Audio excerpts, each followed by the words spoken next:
ভূস্বর্গ কাশ্মীরের শহর উধমপুর নৈসর্গিক সৌন্দর্যের লীলাভূমি। খরস্রোতা দেবকী নদী কুলুকুলু রবে বয়ে চলেছে। এই দেবকী নদীকে গঙ্গা নদীর বোন বলে ডাকা হয়। কাঁচের মতো স্বচ্ছ টলটলে সবুজ জল দেখে মন ভালো হয়ে যায়। মন ভালো করার উপকরণ আরও আছে এখানে। উপরে সুনীল আকাশ, দিগন্ত জোড়া সবুজ পাহাড়, মাঝে মাঝেই পাহাড়ের শ্বেতশুভ্র বরফের দৃশ্য দৃষ্টি আকর্ষণ করে। এছাড়া যতদূর চোখ যায় পাইনের জঙ্গল মনে অদ্ভুত প্রশান্তি এনে দেয়। রোদেলা শর্মা স্থানীয় ভাস্কর ডিগ্রি কলেজের পলিটিক্যাল সায়েন্সের শেষ বর্ষের ছাত্রী। ফাইনাল পরীক্ষার পর সে আরও উচ্চতর শিক্ষা লাভের জন্য ইংল্যান্ডে যাবে, এটা ঠিক হয়ে আছে। তার খুড়তুতো দিদি তানিশা ইংল্যান্ডে বিয়ের পর স্থায়ী বাসিন্দা, তাই তারও ইচ্ছা রোদেলা ইংল্যান্ডেই উচ্চশিক্ষা লাভ করে। একমাথা ঘন কুঞ্চিত বাদামি চুল কাঁধের ওপর নেমে এসেছে, গোল মুখখানি এবং গায়ের রং দুধে আলতা। এক কথায় রোদেলা দেখতে খুবই সুন্দরী। চুলের সাথে মিলিয়ে নজর কাড়ে তার বাদামি চোখের মণিজোড়া, জোড়া ভুরু, ঝকঝকে সাদা দাঁতের শাড়ি, পাতলা ঠোঁট লাল রঙের। ঠোঁটের নিচে একটা লাল জরুল বাড়তি দৃষ্টি আকর্ষণ করে। সারা কলেজে সবাই এক ডাকে ওকে চেনে, কারণ ও কলেজের মহিলা বাস্কেটবল দলের অধিনায়িকা। ওর এই ব্যক্তিগত ক্রীড়া দক্ষতার জন্য ওদের কলেজ টানা 7 বছর inter college basketball tournament champion. আর ওদের পারিবারিক ড্রাই ফ্রুটসের ব্যবসা আছে। অভিষেক খান্ডেলওয়াল ও মনু ছাবরিয়া এরাও একই কলেজে পড়ে। রোদেলার মতোই তাদেরও শেষ বছর এটাই। এক কলেজে পড়ার জন্যই ধীরে ধীরে ওরা তিনজনই বন্ধুত্বের বন্ধনে বাঁধা পড়ে যায়। মনু ছাবরিয়া একটু লাজুক প্রকৃতির, কিছুটা নিজের মধ্যেই থাকতে ভালোবাসে। কথাবার্তায় কিছুটা দেহাতি টান থাকার জন্য অনেকবার বন্ধুদের ঠাট্টার সম্মুখীন হয়েছে, কিন্তু সবসময়ই একগাল হেসে সেই ঠাট্টাগুলো এড়িয়ে যেত সে, কখনো রেগে কাউকে কিছু বলেনি। আর অভিষেক খান্ডেলওয়াল রোদেলার বাবার বন্ধু মনোজপ্রীত খান্ডেলওয়ালের ছেলে। খান্ডেলওয়াল অ্যান্ড সন্স উধমপুর বাজারে কাশ্মীরি শীত বস্ত্রের বড় দোকান হিসেবে নাম করেছে। সব সময় দোকানে ক্রেতাদের ভিড় লেগেই আছে। ওদের তুলনায় মনু ছাবরিয়া কম আর্থিক সঙ্গতি সম্পন্ন। বন্ধুত্ব তো টাকা পয়সা পোশাক রূপ দেখে হয় না, ফলে ওদেরও বন্ধুত্ব হলো ও ধীরে ধীরে তা গাঢ় হতে থাকলো। এর মধ্যে ওদের দুজনেরই কখন যে রোদেলার প্রতি বিশেষ ভালোবাসার উৎপন্ন হয়েছে তা রোদেলার অজানা। অপরদিকে রোদেলারও অভিষেক ও মনুর প্রতি বন্ধুত্বের টান থাকলেও মনটা যেন বেশি উতলা হয় অভিষেকের জন্যই। মনুর জন্য এতটা টান নেই, জাস্ট ফ্রেন্ড, এটাই মনুর জন্য রোদেলার অনুভূতি। মনুর মনেও কখন যে রোদেলার প্রতি ভালোবাসা তৈরি হলো সেটা সেও জানে না।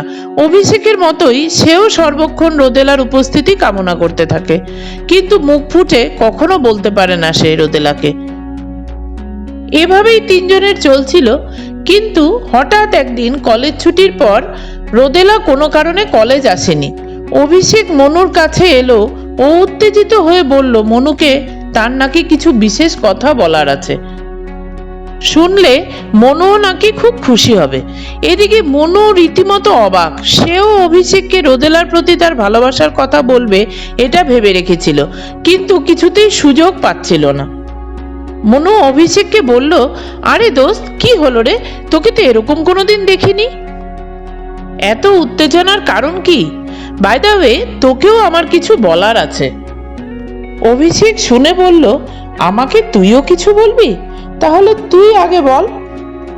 মনু বলল, না রে, তুই আগে বলতে এসেছিস, তুই আগে বল, আমারটা আমি পরে বলছি। অভিষেক তখন বলল, জানিস, রোদেলাকে আমি খুব ভালোবাসি, আর রোদেলাও আমাকে খুব ভালোবাসে। শুনেই মনুর পা টলে উঠল। সে কলেজের সবুজ ছাটা ঘাসের উপরেই পড়ে যাচ্ছিল, কোনো মতে সামলে নিল। এবার অভিষেক বলল, মনু তুই বল, তোর আবার আমাকে কি বলার আছে? মনু ম্লান হেসে বলল, না রে, আমি মজা করছিলাম তোর সাথে। এইভাবেই দিন কেটে যেতে থাকলো। ওরা নিয়মিতই তিনজনে দেখা করত ও গল্পগুজব করত। এর মধ্যে একবার ওরা ঠিক করলো খড়তাউড়ি বাউলি দেখতে পাবে। ওখানে এক চিনার গাছের পাশে বহুকালের পুরনো শিব মন্দির আছে, তা খুব জাগ্রত। উধমপুর শহরের আরেকটা নাম দেবিকানগর। তাছাড়াও 8টি প্রাকৃতিক ঝর্ণাগুচ্ছ দৃষ্টি আকর্ষণ করে সেখানকার। ওদেরকে বাউলি বলা হয়। মনু ওদের সাথে যাবে না বলেছিল, কিন্তু অভিষেক ও রোদেলার জোড়াজুড়িতে সে যেতে রাজি হয়ে যায়। এক রবিবার সকালে তারা সেখানে যায় ও সেখানকার প্রাকৃতিক সৌন্দর্যে তারা একদম মোহিত হয়ে যায়। পরন্ত বিকেলের মিঠে আলোয় রোদেলাকে অপার্থিব সৌন্দর্যের অধিকারিণী মনে হচ্ছিল। আচমকাই রোদেলা অভিষেককে মনুর সামনেই প্রপোজ করে বসে। মনুর খারাপ লাগলেও সে কিছু বলেনি। সে নিজেই নিজেকে সান্ত্বনা দেয়, রোদেলার পাশে সে চিরদিন এক ভালো বন্ধু হয়ে থেকে যাবে। রোদেলার প্রতি এটাই ওর ভালোবাসার নিদর্শন বা প্রতিশ্রুতি হিসাবে কাজ করবে। সেদিন রাতে বাড়ি ফিরে মনু রোদেলার ফোনে মেসেজ করে লিখে দেয় যে আমি তোর সাথে সারা জীবন থাকবো। আশা করেছিল এই মেসেজ দেখার পর রোদেলা ফোন করবে, কিন্তু সে হতাশ হয় যখন দেখে রোদেলার ফিরতি মেসেজ 3টে মাত্র কথা লেখা, ওকে, থ্যাংক ইউ ও গুড নাইট। ওদের 3জনের ফাইনাল পরীক্ষা হয়ে গেছে। আজ রোদেলার বিয়ে তার ভালোবাসার মানুষ অভিষেকের সাথে। মণ্ডপে বিয়ের প্রস্তুতি চলছে জোর কদমে। আত্মীয়দের ভিড়ে বিবাহ মণ্ডপ গম গম করছে। সময়ও বয়ে চলছে দ্রুত লয়ে, কিন্তু বর তথা অভিষেকের পাত্তা নেই। রোদেলা তখন লাল লেহেঙ্গা চলিতে কনে বেশে সুসজ্জিতা। তার দীর্ঘদিনের ভালোবাসার সাথীকে আজ নিজের করে পাবে, আর লুকিয়ে লুকিয়ে কথা বলতে হবে না। এই ভেবেই এক আনন্দের আবেশে হারিয়ে যাচ্ছিল। অভিষেককে বরের বেশে কেমন লাগবে কল্পনায় তাও দেখছিল। দীর্ঘ অপেক্ষার পরেও অভিষেক না আসায় সে নিজের ঘরে দরজা বন্ধ করে বিছানায় আছড়ে পড়ে কান্নায় ভেঙে পড়ল। অভিষেক এমন ছেলে, তার জীবনটা নষ্ট করে দিল। সে কি করে বাকি জীবন কাটাবে এসব বলছিল আর হাপুস নয়নে কাঁদছিল। ওদের বিয়ের নিয়ম অনুযায়ী একটা বড় ঘিয়ের প্রদীপ কনের ঘরে ততক্ষণ জ্বলে যতক্ষণ না কনে বিয়ের মণ্ডপে যায় ও বিয়ের কাজ শুরু হয়ে যায়। সেই মতো একটা বড় ঘিয়ের প্রদীপ তার ঘরে সকাল থেকে জ্বলছিল। হঠাৎই দুম দুম করে দরজায় কার ধাক্কা শুনে কিছুটা রেগে গিয়ে দরজা খুলল। দরজা খুলতেই একরাশ ঠান্ডা হাওয়া ঘরে ঢুকলো ও সকাল থেকে জ্বলতে থাকা প্রদীপ নিভে গেল। রোদেলা ভাবলো হয়তো হাওয়ার জন্যই প্রদীপ নিভে গেল। সে আর কিছু ভাবতে যাবে সেই মুহূর্তেই দেখলো তার সামনে মনু দাঁড়িয়ে হাসছে। রোদেলা তো রীতিমতো অবাক হলো, সাথে বিরক্তও হলো। বলল, তোমার এখন সময় হলো আসার? সকাল থেকে অনেকবার ফোন করার চেষ্টা করেছি তোমায়, তোমার ফোন সুইচ অফ ছিল। তোমার তো সকাল থেকেই এখানে থাকার কথা। মনু মজা করে বলল, আমার কি সৌভাগ্য আমার, কিন্তু কেন তা কি বলবে আমাকে? আসলে এক জরুরি কাজে আটকে গেছিলাম, তাই সময় মতো আসতে পারিনি।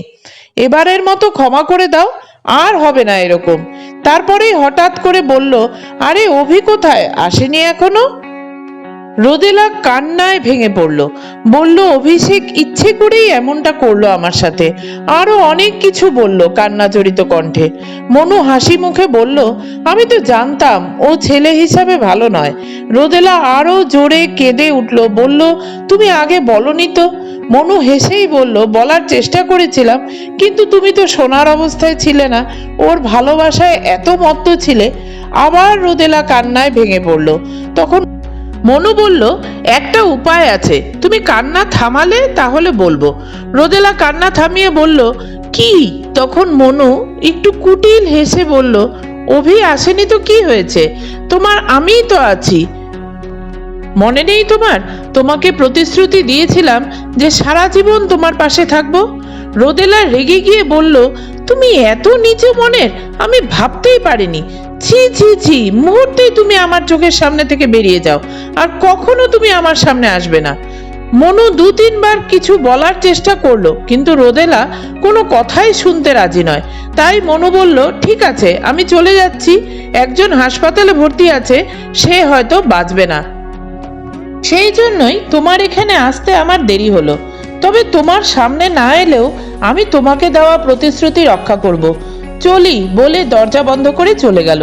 মনু রোদেলার ঘর থেকে বেরিয়ে যাবার 1 মিনিটের মধ্যেই সমগ্র বিয়েবাড়িতে কান্নার রোল উঠে গেল।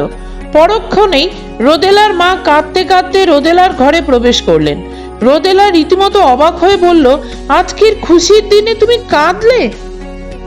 থতমত খেয়ে রোদেলার মা বললেন, পাগলি, কাঁদবো না তো কি করব? ওরে, তোরও তো কাদার দিন আজ। রোদেলা রীতিমতো অবাক, কি রে, কি হচ্ছে দুপুর থেকে?